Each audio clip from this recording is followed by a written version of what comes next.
Bonjour à toutes et à tous, je suis très heureux d'être ici aujourd'hui parmi vous pour vous présenter un peu ce qu'a été mon parcours, ce qu'est aujourd'hui ma vie professionnelle, ma vie d'élu. Je suis agent du département de la Dordogne, je suis chargé de mission sur les questions de développement économique en dehors de mon mandat et je suis, comme cela a été dit, j'ai effectué le master droit des collectivités territoriales il y a 2 ans à Bordeaux sous la direction de Pascal Combeau. Et je voudrais aujourd'hui plus particulièrement m'adresser aux étudiants, puisque j'étais un des leurs il y a quelques années, et leur dire que la formation le master de droit des collectivités territoriales est une formation qui vous permettra demain, si vous intégrez une collectivité territoriale, d'avoir une vision large de ce qu'est une collectivité. On a souvent une vision de l'extérieur un peu simple d'une collectivité, mais au sein d'une collectivité, il y a des dizaines et des dizaines de métiers différents, au sein même de l'administration. Et ce master vous permet, vous devez le découvrir déjà, d'avoir cette vision un peu transversale et un peu large du fonctionnement d'une collectivité. La fonction publique, c'est quelque chose de noble et ça fait 1 an et demi que j'ai une activité professionnelle et je mesure chaque jour l'importance que nous avons sur les territoires et je peux vous dire que chaque journée n'est pas la même. N'hésitez pas, engagez-vous dans la fonction publique parce que, comme ça a été dit tout à l'heure, la pyramide des âges fait qu'il y a beaucoup de départs à la retraite aujourd'hui. Peut-être qu'ils ne seront pas renouvelés pendant 5 ans, nous verrons. Mais en tout cas, je veux vous dire qu'il faut vous engager. Il faut que vous vous engagiez dans la fonction publique territoriale. Faites des stages pour ceux qui sont en master ou ceux qui sont en licence pro. Vous ne serez pas déçus. On vous critiquera parfois, mais vous verrez qu'au quotidien, c'est un métier très enrichissant.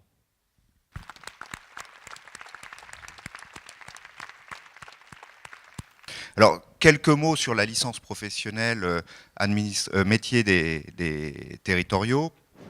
C'est une licence qui a été créée en 2009, à la suite d'un souhait exprimé par le président du conseil départemental de l'époque. L'accès est sélectif, peuvent déposer leur dossier de candidature, bien sûr les étudiants de la faculté de droit, titulaires au moins d'une licence 2, mais également, c'est la particularité de la formation, les étudiants provenant de BTS ou de d'IUT. Le but, c'est vraiment de leur offrir une présentation globale du droit public local. Et on est parvenu à ce jour à un équilibre entre les représentants universitaires et puis les professionnels. Et comme sa dénomination l'indique, la licence professionnelle a une finalité professionnelle. Le but, c'est qu'au terme de la licence, les étudiants accèdent directement à un emploi. Alors le volet professionnel est important puisqu'il y a bien évidemment le stage de 3 mois en collectivité. Alors on a commencé à constituer un réseau de collectivités qui accueillent chaque année nos étudiants. Autre exercice professionnel, ce qu'on appelle le projet tutoré. Là, les étudiants sont en train de le préparer, de le rédiger. C'est sous la direction d'un universitaire.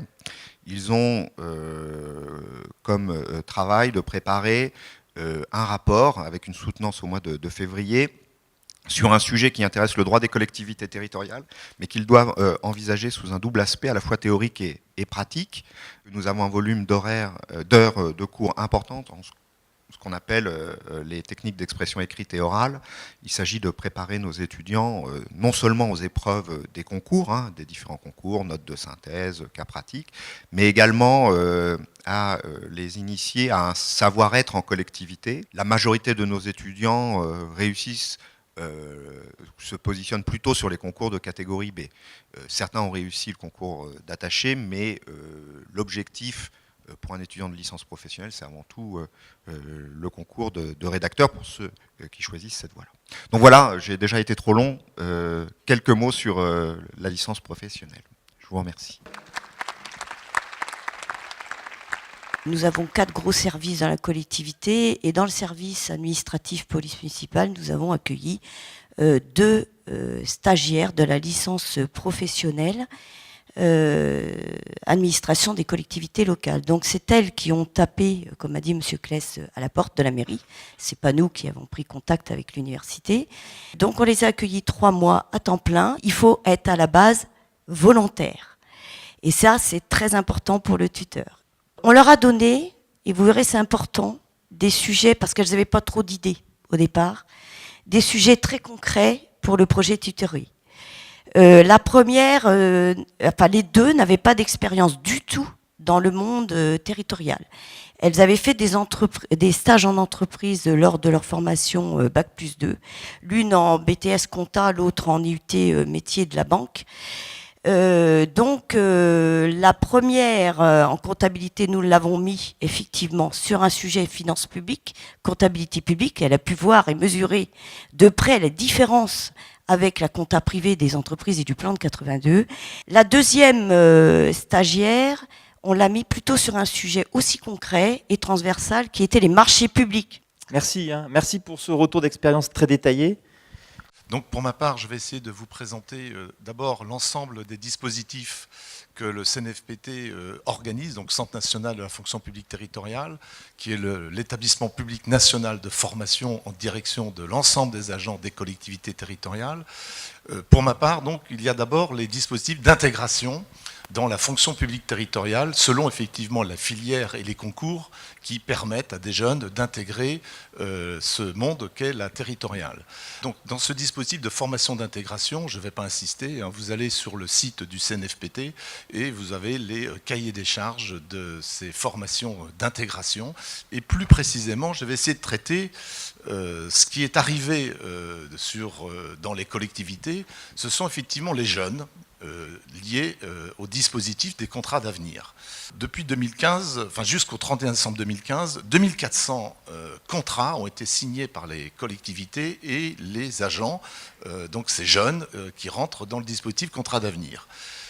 Nous avons mis en place, toutes les délégations régionales ont mis en place un dispositif dédié dont la philosophie était de former à la fonction publique territoriale. Et là, nous l'avons construit avec l'aide d'ailleurs des collègues des centres de gestion pour qu'effectivement ces personnes qui venaient effectivement d'horizons très différents comprennent ce que veut dire travailler dans une collectivité locale. Pour l'année 2016, donc les chiffres, nous avons pu les avoir là récemment, 640 jeunes se sont inscrits en formation continue, donc ça veut dire que parmi les 2500, il y en a 640 qui ont continuer leur parcours de formation au sein de la fonction publique territoriale. Nous continuons bien sûr ces dispositifs et en fonction du nombre de recrutements, nous maintenons des temps de formation pour ces publics et des temps de formation de tuteurs qui peuvent également s'adjoindre des temps d'analyse de pratique avec les tuteurs pour justement améliorer l'accueil et le suivi de ces jeunes dans les collectivités.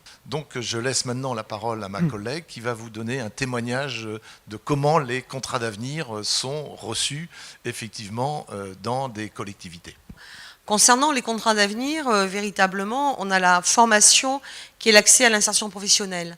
Donc la plus-value dont on parle, elle est gagnant-gagnant pour les collectivités et pour les jeunes. Lorsqu'ils se présentent, c'est un monde méconnu. La collectivité territoriale, ils ne connaissent pas la fonction publique non plus, pas vraiment. Mais justement, alors, donc, ils n'ont aucun frein. C'est-à-dire qu'ils sont à la recherche d'un emploi avant d'être à la recherche d'une carrière. Donc déjà, la fonction publique, c'est aussi comme une autre entreprise. Donc la formation a pour but de les accompagner dans la connaissance des structures, de l'organisation, du fonctionnement. Un nouveau monde qui s'ouvre à eux, pour lequel ils ont une appétence énorme, parce que la formation les accompagne, parce qu'ils peuvent faire un retour sur les fondamentaux, parce que l'utilité directe, le lien avec le citoyen est immédiat. Tu évoquais les métiers de la sécurité, les métiers de l'enfance-jeunesse, sur lesquels effectivement il y a du recrutement, de la formation très pratique. Tout de suite, les jeunes gens qui sont pris, qui ignoraient ce monde dans lequel ils travaillent maintenant, touchent du doigt ce qu'est un service public, reviennent à ce que vous évoquiez précédemment, c'est-à-dire une structure de la société qui est autour aussi des organisations publiques, la gratuité, la disponibilité, l'échange avec le citoyen, et tout ça fonctionne remarquablement. Et enfin, pour conclure, l'avantage de cette jeunesse, c'est que c'est une jeunesse connectée, donc qui en prend beaucoup et qui va très vite, et qui donc informe, est placée sur les réseaux sociaux, donne une autre ouverture, propose aux élus, propose aux administrations, à leur tour de se connecter et de partager de cette manière. Merci. Voilà, donc je vais donner maintenant la parole à Madame Vidal, qui va nous parler donc des services de remplacement, en tant que directrice du CDG Charente-Maritime, et de leur rôle en tant que tremplin vers l'insertion professionnelle. Oui. Alors, bonjour à tous et à toutes. Un rappel peut-être sur la méthodologie que nous avons retenue. En fait, nous sommes partis des données du Centre de gestion de la Charente-Maritime en 2015 et nous avons croisé quelques-unes de ces données avec celles du CDG 86. Ce que je peux dire, c'est que comme 73% des jeunes, ils sont intéressés par une carrière dans la fonction publique territoriale. Alors qu'est-ce qu'ils y recherchent? C'est un emploi stable, dans une conjoncture instable, mais également un travail qui a du sens. Mais l'entrée dans la fonction publique territoriale, on le sait, n'est pas toujours chose aisée. Alors nous avons fait un constat, 2 constats même. Le premier, on sait que l'emploi est rare et que les collectivités exigent des candidats qu'ils aient une expérience. Les gages reconnus de qualité d'un futur agent public, c'était le diplôme universitaire et la réussite à un concours. Or aujourd'hui, les employeurs recherchent plus souvent des candidats immédiatement opérationnels, en exigeant une expérience préalable.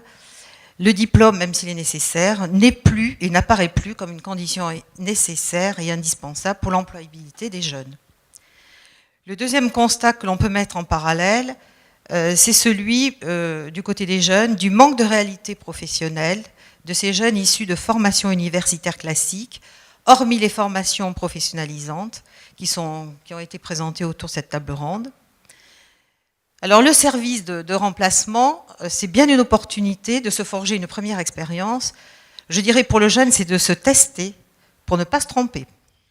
Alors quelles sont leurs motivations? Il y en a plusieurs. La première, c'est la recherche d'un travail à vocation alimentaire qui leur permet de garder un pied dans la vie active et de ne pas décrocher. La recherche de job d'été, c'est 21% des contrats signés par les agents de moins de 26 ans. C'est la volonté également de tester leur capacité à occuper un emploi public, mais c'est surtout la volonté d'étoffer un CV dans le cadre d'un parcours de compétences au-delà et par-delà leur employabilité. Le service de remplacement, c'est un moyen de se familiariser à l'environnement territorial, de découvrir une collectivité sous différents aspects, une petite collectivité, une collectivité plus importante, et de surtout se confronter à la réalité du travail et de se construire professionnellement par la connaissance, d'une part, des institutions et de leur rôle, de la particularité de la relation aux élus et aux usagers, et l'appréhension des nécessaires savoir-être, et j'insiste dessus, d'un agent public. Le candidat, il acquiert, je dirais, un label CDG, qui peut lui permettre de lever les a priori ou les craintes liées au recrutement des jeunes, notamment lorsqu'il est amené à accomplir surtout des missions de conception ou d'encadrement. C'est un service qui permet, on le voit bien, l'intégration des agents dans le monde des collectivités locales. Ok, merci. Voilà, donc c'est vrai qu'on est un peu contraint. Le DU Carrière Territoriale, c'est un projet porté en Aquitaine par 4 centres de gestion. Donc l'idée, c'est, on a pris contact avec l'Université de Bordeaux. L'idée, c'est effectivement proposer un diplôme universitaire, donc ce qui a été fait. Ce diplôme universitaire est cofinancé par les centres de gestion et par Pôle emploi, puisque Pôle emploi a accepté, et à l'initiative de nos présidents qui ont été très, très militants sur ce diplôme-là, et Pôle emploi participe depuis quelques années maintenant, puisque le diplôme n'est pas très ancien, puisqu'il a démarré en 2014, au financement de cette expérience. On s'est dit, on va faire des cours en visio, alors pas tout bien sûr, mais un noyau dur. Et on a négocié avec l'Université de Bordeaux 60 heures en visioconférence. Et honnêtement, je crois que ça marche très très bien.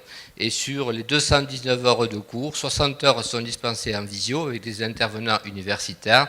Et le reste est organisé localement avec des collègues, alors universitaires ou pas, professionnels ou pas, du monde territorial, qui viennent dispenser leur savoir et leur expérience au profit de ces étudiants qui sont des demandeurs d'emploi. Et cette formation qui comporte bien sûr 219 heures de cours, soit en visio, soit en physique, présence physique des intervenants, est accompagnée par 30 jours de stage en immersion dans les collectivités, ce qui marche très très bien. Chaque centre de gestion a développé le tutorat et l'accompagnement de ses étudiants.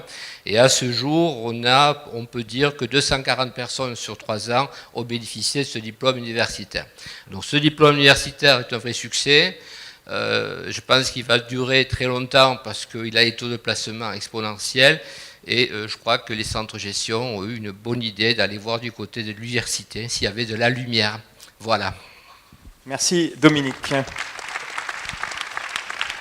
Une des missions facultatives que nous assumons depuis une vingtaine d'années, exactement 1995, c'est le service intérim. Nous gérons dans notre service intérim plus de 700 personnes. Alors, qu'est-ce que nous faisons depuis une vingtaine d'années? Nous mettons en place des formations avec, bien sûr, des partenaires. On va parler du CNFPT, on parlera également de Pôle emploi.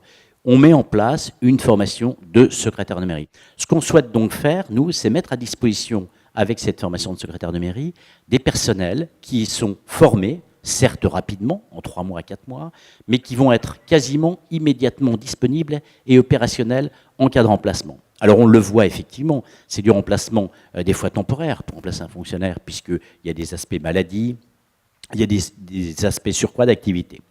Pôle emploi est à nos côtés, pourquoi? Parce qu'il va nous aider à diffuser notre offre de formation, que nous diffusons d'ailleurs, tout le monde le connaît, sur la Bourse de l'Emploi, hein, notre site habituel, mais également il va regarder les profils avec nous, participer aux opérations de recrutement, et puis accompagner les stagiaires en formation pendant cette formation. Pôle emploi va être amené à indemniser sur des forfaits de déplacement pour rejoindre des lieux de formation et des indemnités de repas. On a le profil de la formation, on voit que ça représente à peu près 30 jours. Il faut savoir qu'elle est étalée, cette formation, en alternance. Bien sûr, à la fois dans des collectivités qui sont volontaires pour accueillir les stagiaires. Et puis, nous avons aussi des périodes, ce qu'on retrouve avec le CNFPT, qui sont tout l'enseignement, les basiques et les fondamentaux de notre formation de secrétaire de mairie. Nous avons des jeunes et nous avons accueilli effectivement 20 stagiaires. Pendant que je vous parle, nous avons 20 stagiaires qui sont en formation et qui sortiront de cette formation le 19 décembre, à qui on remettra leur attestation de formation en présence de notre préfet et du délégué régional du CNFPT. Il faut retenir que sur 10 stagiaires qui vont être formés, 7 sur 10 rentreront dans la fonction publique territoriale et quelques-uns à l'État. On a, alors je dois vous le dire aussi, on laisse un certain nombre de places pour les personnes qui sont reconnues travailleurs handicapés. Ça, c'est important. 12 000 fonctionnaires territoriaux en Deux-Sèvres, 12 000 fonctionnaires, nous en gérons 7 000. Sur les 7 000, entre 2016 et 2020, nous en avons 1 000 qui partent à la retraite. Ok, merci, Monsieur Matisse.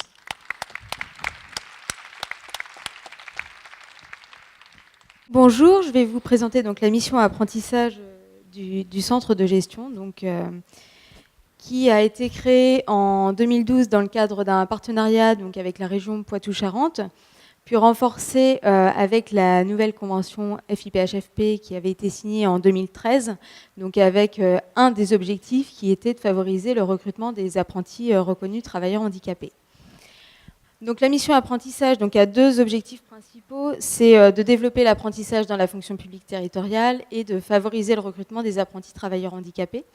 Donc pour réaliser cette mission, on s'appuie sur 3 axes d'intervention, donc la sensibilisation, l'accompagnement et le suivi des contrats. Donc concernant la sensibilisation, donc, elle touche à la fois les employeurs territoriaux, mais également les apprentis. Donc, concernant les employeurs territoriaux, l'objectif, c'est qu'ils aient une meilleure connaissance du dispositif et de l'offre de formation qui est disponible par apprentissage. Du côté des apprentis, c'est qu'ils aient une meilleure connaissance des métiers territoriaux, parce que ça a été dit tout à l'heure, c'est vrai que la majorité des jeunes, même des moins jeunes, connaissent pas forcément tous les métiers que l'on trouve dans la fonction publique territoriale. Cette sensibilisation passe par des rencontres individuelles, donc au sein des collectivités et des établissements publics, par l'organisation de réunions collectives. Et pour les apprentis, pour rencontrer les futurs apprentis, donc on participe à des manifestations sur l'emploi, mais également aux portes ouvertes des établissements. On intervient aussi, et donc c'est là où il est important de rencontrer des apprentis, c'est qu'on facilite en fait la mise en relation entre les employeurs qui recherchent un apprenti et les apprentis qui recherchent un employeur. Sur la première période, donc les 45 premiers jours qui constituent maintenant la nouvelle période d'essai, on organise des sessions d'information à destination des maîtres d'apprentissage et des apprentis. On peut intervenir aussi en cas de difficulté et on relaie après auprès des partenaires suivant les problématiques. Donc, par exemple, la mission locale s'il y a un problème de mobilité. L'idée, en fait, c'est vraiment que le centre de gestion facilite les démarches par rapport à l'apprentissage. Un outil qui est essentiel dans le développement de l'apprentissage et qui permet justement cette mise en relation entre les différents interlocuteurs, c'est la bourse régionale de l'alternance. On a 260 contrats qui ont été signés sur les 2 territoires, donc ça fait en moyenne 30 contrats d'apprentissage signés par an. Donc il y a 126 employeurs territoriaux qui se sont engagés dans ce dispositif-là. Et parmi les 260 contrats, on a 51 apprentis reconnus travailleurs handicapés, soit 20% de l'effectif global. La durée moyenne des contrats donc, est de 22 mois, la moyenne d'âge est de 20 ans, et chaque année on observe une parité, puisqu'il y a 45% de femmes et 55% d'hommes en moyenne depuis 2012. Donc l'apprentissage a plusieurs avantages. Un des premiers avantages, c'est de pouvoir valoriser justement toute la diversité des métiers de la fonction publique territoriale. Ça forme donc des personnes rapidement opérationnelles pour le service public de l'emploi temporaire. Ça permet d'anticiper les départs à la retraite. Ça facilite bien évidemment l'insertion professionnelle des jeunes et des personnes qui sont reconnues travailleurs handicapés. Ce qu'il faut retenir, c'est vraiment que cette mission-là répond vraiment à un besoin des collectivités. Et pour les apprentis, ça leur permet vraiment d'accéder à un emploi et donc une meilleure insertion professionnelle. Merci beaucoup.